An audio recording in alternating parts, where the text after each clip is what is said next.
कैलाश पर्वत एक ऐसा अनोखा पर्वत जिसे भगवान शिव का निवास स्थल माना जाता है। भारत में अनेक पर्वत हैं, परंतु कैलाश पर्वत तो स्वयं में ही एक अजेय पर्वत है।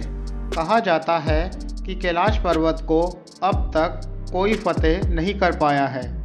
इस वीडियो में हम कैलाश पर्वत पर चढ़ने वाले महान और इकलौते संत के बारे में बताएंगे, तो वीडियो को अंत तक देखिएगा। कहा जाता है इस पर्वत पर एक सच्चा इंसान ही चढ़ सकता है, इसीलिए इस पर्वत को अजेय पर्वत भी कहा जाता है। 1000 साल पहले एक संत मिलरेपा जी ने कैलाश पर्वत की यात्रा की और वे इसमें सफल भी हुए। मिलरेपा जी ने अपनी साधना पूरी करने के लिए ही कैलाश पर्वत की यात्रा की। मिलारेपा जी ने अपनी शिक्षा पूज्य गुरु मारपा जी की छत्र छाया में की। ऐसा कहा जाता है कि मिलरेपा जी ने अपना पूरा शरीर पूज्य गुरु मारपा जी को समर्पित कर दिया। उन्होंने अपने शरीर के बदले में अपने गुरुजी से थोड़ा सा खाना, कपड़े और शिक्षा का दान मांगा। जब वे 7 साल के थे तब उनके पिताजी की मृत्यु हो गई थी। पिताजी की मृत्यु के पश्चात उनकी माताजी को कई परेशानियों से जूझना पड़ा। कैलाश पर्वत की यात्रा के लिए उन्हें उनके गुरु मारपा जी ने ही आज्ञा दी थी। वे चाहते थे कि मिलरेपा जी अपनी पूरी शिक्षा प्राप्त करें। मिलरेपा जी ने अपने गुरु जी से आज्ञा लेकर कैलाश पर्वत की यात्रा शुरू की। उनकी इस यात्रा में कुछ अनुयायी भी उनके साथ थे।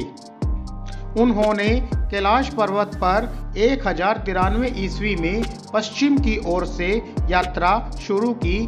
इस यात्रा में उन्हें बौद्ध धर्म के प्रचारक नरोवान जी मिले। वे अपने धर्म के जाने माने विशेषज्ञ थे। जब वे मिलारेपा जी से मिले तब उनको पता चला कि वे बौद्ध धर्म के हैं। कहते हैं कि जब नरोवान जी शिखर की ओर आगे बढ़ने लगे तभी सूर्य उदय की पहली किरण उनके चेहरे पर पड़ी और इसकी तीव्रता इतनी तेज थी कि वे कुछ पीछे हट गए और सूर्य की किरणों का सामना न कर सके। तब मिलरेपा जी ने कैलाश पर्वत को छुआ और कैलाश पर्वत पर कई सालों तक तप किया। मिलरेपा जी ने इस पर्वत पर बर्फ का एक टुकड़ा गिरा दिया, जिससे एक छोटे पर्वत का निर्माण हुआ जो छोटे कैलाश पर्वत के नाम से जाना जाता है। वह पर्वत उन्होंने नरोवान जी को भेंट स्वरूप दे दिया। वैज्ञानिकों के द्वारा मौसम का ठीक अनुमान न लगा पाना इसे स्वयं में ही एक अजेय पर्वत बना देता है। योग की शक्ति के द्वारा ही इस पर्वत पर आसानी से पहुंचा जा सकता है। यही ज्ञान शिव महापुराण जैसे पवित्र ग्रंथ में भी बताया गया है। तो आज की वीडियो में बस इतना ही। जय शिव शंकर।